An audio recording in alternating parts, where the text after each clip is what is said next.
So this is how you can add a Gmail contacts on your iPad. Let's get started. If you're new on Foxtecc, most definitely subscribe so you never miss anything important. So the easiest method to do it is by opening up the settings app of your iPad, and then you need to head over to the apps section at the bottom, right, where you can manage all of your apps separately.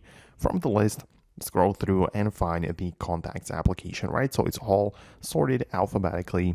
Should be pretty easy to find.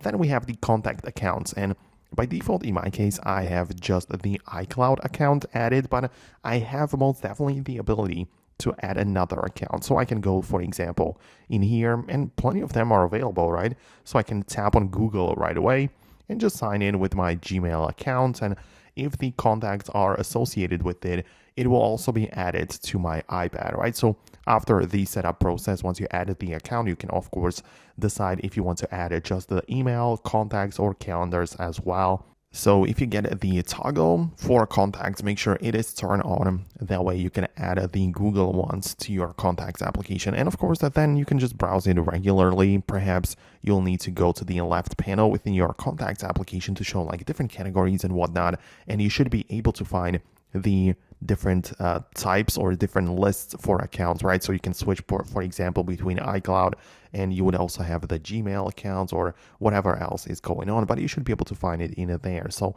let me know if it worked well for you. Thanks a lot for watching and your support. Most definitely subscribe so you don't miss tutorials and videos like this one, and I'll see you later.